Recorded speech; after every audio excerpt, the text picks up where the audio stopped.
Hello students, आज जो हम टॉपिक पढ़ने जा रहे हैं वो परीक्षा की दृष्टि से अत्यंत महत्वपूर्ण है।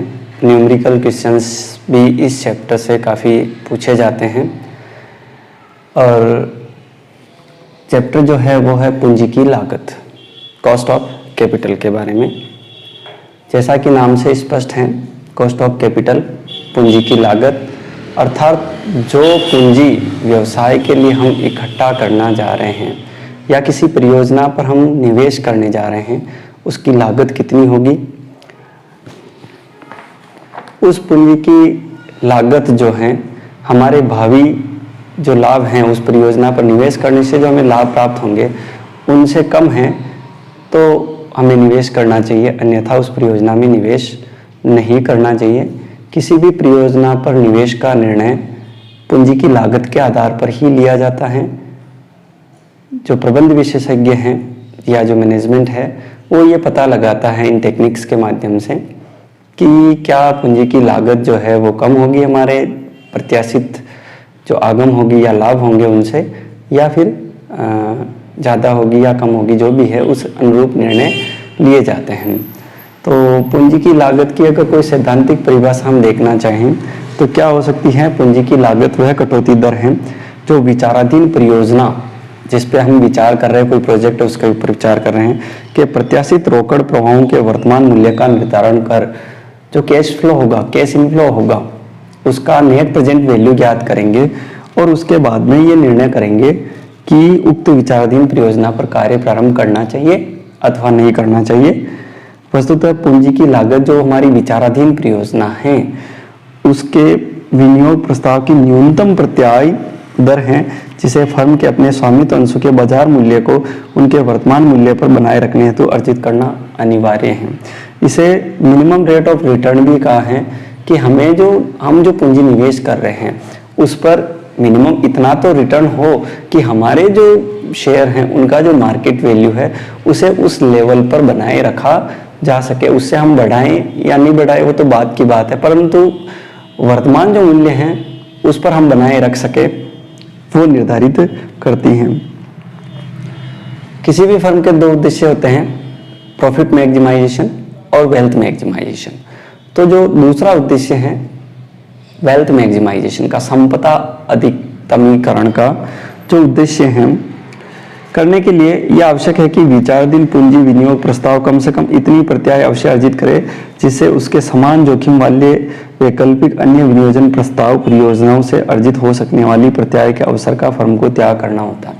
हम कोई भी पूंजी व्यवसाय में लगाते हैं तो हमें एक विकल्प हमेशा उपलब्ध रहता है, क्योंकि संसाधन हमारे पास सीमित होते हैं, विकल्प अनेक उपलब्ध होते हैं, तो हमें कम से कम इतनी प्रत्याय तो मिले कि जो हम विकल्प छोड़ रहे हैं उस पर जो मिलने वाली प्रत्याय थी उसके बराबर हमें इस परियोजना से जो रिटर्न है वो मिलना चाहिए।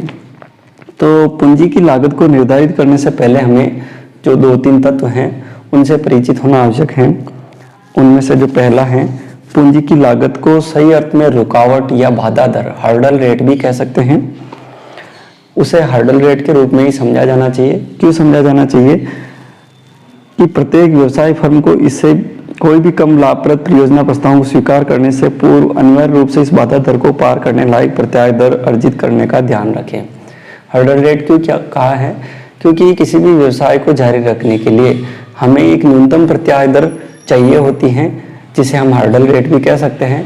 उस दर को तो कम से कम प्राप्त करना ही चाहिए।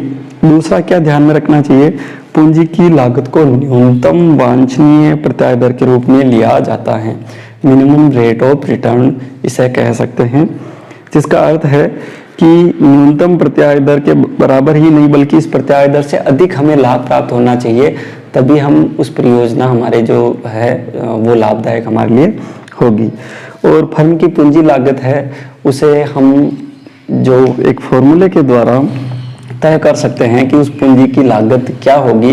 वो फॉर्मूला कुछ इस प्रकार है, K = RF plus B plus F। अब इनका मीनिंग क्या है? Risk free rate of return, ये RF है, इसका मतलब है risk free rate of return. फिर जो दूसरा है B, premium for business risk, हम बिजनेस कर रहे हैं और उसके लिए रिस्क उठा रहे हैं, तो उसके बदले में हमें जो प्रीमियम प्राप्त होगा वो business for risk for business. और तीसरा जो है एफ, वो है प्रीमियम फॉर फाइनेंशियल रिस्क, हम वित्तीय जो जोखिम उठाते हैं, जो हम पूंजी लगा रहे हैं वो हमें वसूल होगी नहीं होगी, उस पूंजी पर ब्याज हम चुका पाएंगे नहीं चुका पाएंगे, इस प्रकार की समस्त जोखिमें जो हैं उनको हम फाइनेंशियल रिस्क में इंक्लूड करते हैं। तो ये सभी जो हैं इनका भी पूंजी परियोजना में निवेश करने से पहले ध्यान रखना चाहिए। तो अब हम शुरू करते हैं। सबसे पहले ऋण की लागत, कॉस्ट ऑफ डेट। हमने किसी से भी ऋण लिया है, उसकी लागत कितनी होगी और उसकी लागत को कैसे ज्ञात किया जाएगा, इन सभी बिंदुओं का हम इस टॉपिक के अंतर्गत अध्ययन करेंगे। ऋण से तात्पर्य समझते हैं। सबसे पहले ऋण का क्या मीनिंग है। ऋण पत्रों के निर्गमन एवं वित्तीय संस्थाओं से मध्यमकालीन एवं दीर्घकालीन ऋण प्राप्त करने से। ऋण का सीधा सीधा मीनिंग यहाँ पर क्या है, या तो ऋण पत्र निर्मित कर रहे हैं हम ऋण प्राप्त करने के लिए, डिबेंचर्स, या फिर वित्तीय संस्थाएं जो हैं, फाइनेंशियल इंस्टीट्यूशंस जैसे बैंक हैं, या और भी इस प्रकार की नॉन बैंकिंग फाइनेंशियल इंस्टीट्यूशंस हैं, उनसे अल्पकालीन एवं मध्यमकालीन ऋण, मध्यमकालीन और दीर्घकालीन ऋण जो हम प्राप्त करते हैं वही क्या कहलाता है, डेट कहलाता है। तो इसकी जो डेट है, इसकी लागत का निर्धारण किस प्रकार किया जाएगा।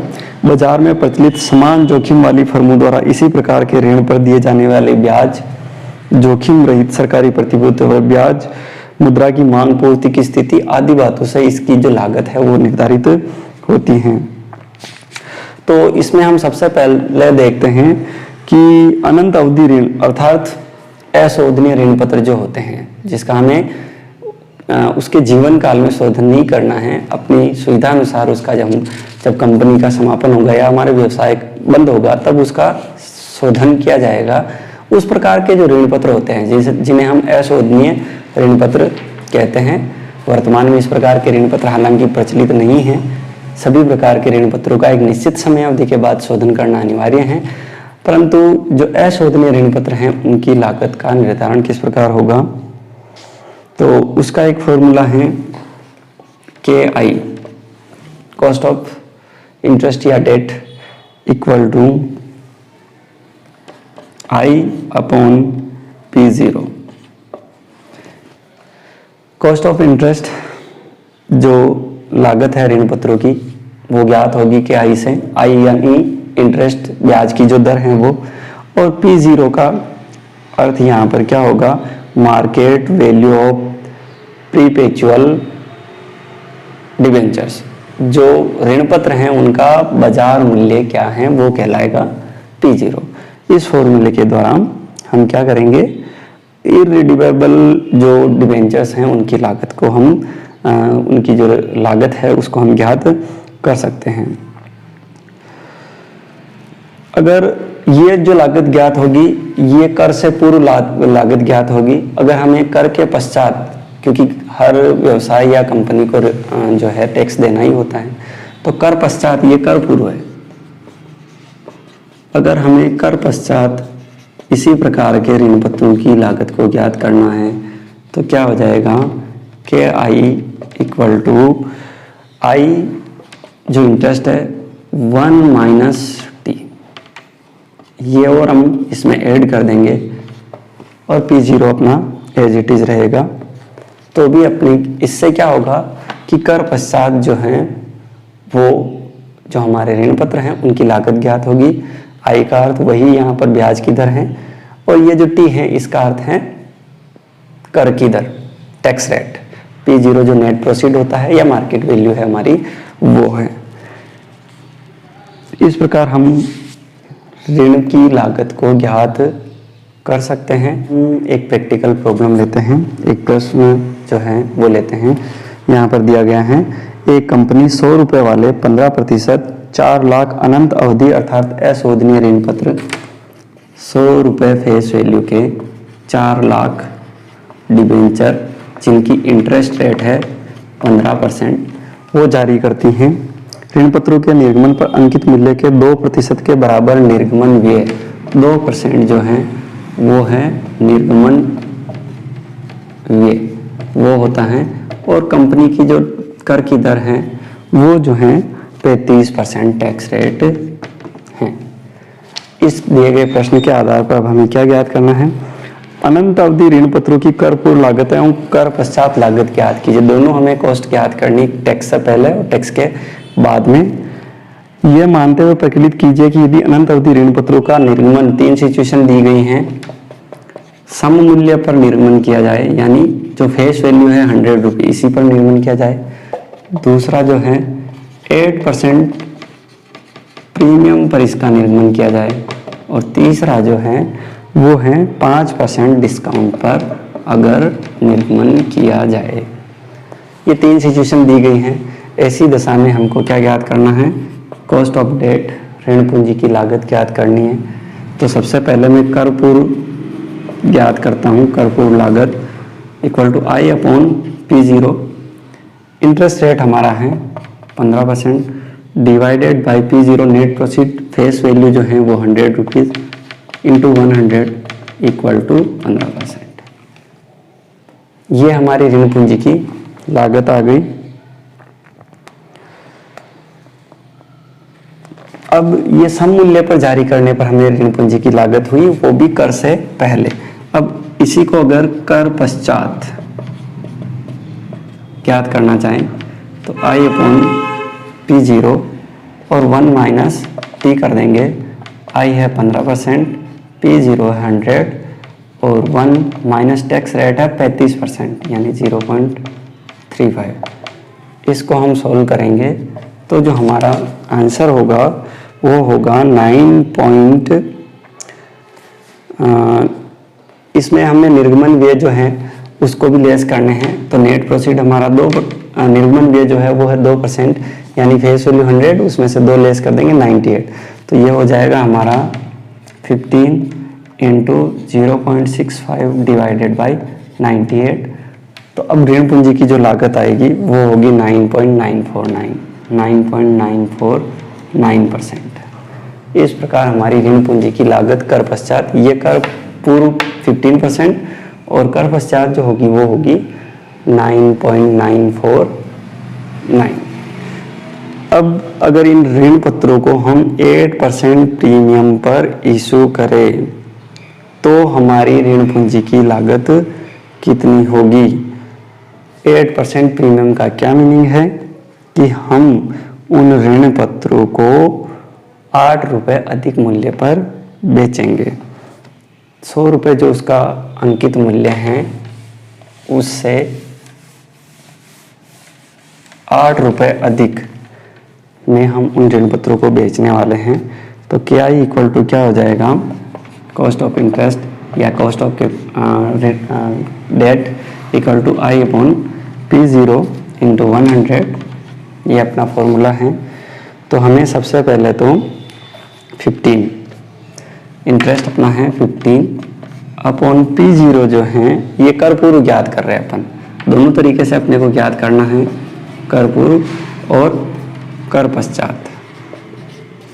तो कर पूर्व हम ज्ञात कर रहे हैं तो I अपॉन P0 यानी जो अपना नेट प्रोसीड है वो, तो नेट प्रोसीड हो जाएगा 95 माइनस 2 जो उसका निर्गमन व्यय है वो इंटू 100 यानी 15 अपॉन 93 इंटू 100। तो ये आएगा अपना 95 नहीं, क्योंकि ये हमने 100 रुपये का है फेस वैल्यू और 2 रुपये निर्गमन व्यय, तो ये होगा अपना 108 प्रीमियम पर इशू कर रहे हैं हम। तो 108 माइनस 2 इक्वल टू 106 इंटू 100। अब इसको हम सॉल्व करेंगे तो ये जो हमारा आंसर आएगा 14.15%। इसी को आफ्टर टैक्स ज्ञात करना हो तो क्या फॉर्मूला होगा कि I equal to I upon P0 1 minus T into 100 equal to interest rate है 15%, 1 माइनस टैक्स रेट है 0.35%, 35%। दैट मीन्स 0.35, और उसके बाद में जो है अपना नेट प्रोसीड, क्योंकि हम इसको 8% प्रीमियम पर इशू कर रहे हैं यानी 108 रुपये, लेकिन उसमें निर्गमन व्यय भी लगेगा 2 रुपये का, तो यानी 106 हो जाएगा इंटू 100। ये हो जाएगा 15 into 0.65 divided by 106 into 100 equal to, ये जो हमारा टैक्स कॉस्ट ऑफ कैपिटल आएगा वो होगा 9.198%। ठीक है। अब लास्ट जो है, अगर इन शेयर्स को हम डिस्काउंट पर जारी करते, 5% डिस्काउंट पर जारी करें, तो इसकी कॉस्ट ऑफ डेट कितनी आएगी? KD equal to I/P0 into 100। अब सबसे पहले कर पूर्व ज्ञात कर रहे हैं, तो इंटरेस्ट रेट हमारा डिबेंचर्स का वो है 15%। P0 यानी नेट प्रोसीड हमें कितना मिलेगा, क्योंकि हम उसको 5% डिस्काउंट पर जारी कर रहे हैं, तो यानी हमें 100 रुपये के बदले में 95 रुपये ही प्राप्त होंगे। तो 95, इसको 100 माइनस 5 लिख देता हूँ, into 100 equal to 15 divide by 95 into 100। तो जो हमारा आंसर आएगा वो होगा 16.129, और इसमें से 2 रुपये जो हमारे प्रोसीडिंग चार्ज है वो भी हम घटा देंगे, तो ये आंसर आएगा 93 15 divide by 93 into 100 equal to 16.129, ये हमारा आंसर आएगा। ठीक है। अब इसकी कर पश्चात ज्ञात करनी हो, अगर इसको हम डिस्काउंट पर ही जारी करें, तो KD equal to I/P0 into 100 equal to 15 rupees interest rate है, 15% सॉरी, एंड P0 जो नेट प्रोसीड होगा वो क्या होगा? 100 रुपीज़ फेस वैल्यू है, 5 रुपीज़ हमने डिस्काउंट दिया, और 2 रुपीज़ हमारे लगेंगे डिस्काउंट के निर्गमन में जो इश्यू के चार्ज है वो है, इंटू 100, और यहाँ पर अपने को 1 माइनस T करना होगा, क्योंकि हमें आफ्टर टैक्स ज्ञात करना है, तो यहाँ पर कर देते हैं 1 माइनस 0.35 इंटू 100। तो सॉल्व करेंगे तो ये हो जाएगा अपना 15 into 0.65 divide by 100 minus 5 minus 2 यानी 93 इंटू 100। तो ये जो कॉस्ट आएगी अपनी वो आएगी 10.434%। तो इस प्रकार हम ऋण पूंजी की लागत ज्ञात कर सकते हैं। ये हमने जो अशोधनीय ऋण पत्र हैं जिनका हमें कंपनी के जीवन काल में या व्यवसाय के जीवन काल में हमें शोधन नहीं करना है, उन ऋण पत्रों की लागत को हमने इस फॉर्मूले द्वारा ज्ञात किया। नेक्स्ट जो हमारा लेक्चर होगा उसमें जो शोधनीय ऋण पत्र होता है, रिडीमेबल डिबेंचर्स होते हैं जिनका कंपनी एक निश्चित समय अवधि बाद शोधन करती हैं, उनकी लागत कैसे ज्ञात की जाए वो अपन नेक्स्ट लेक्चर जो हमारा होगा उसमें अपन स्टडी करेंगे।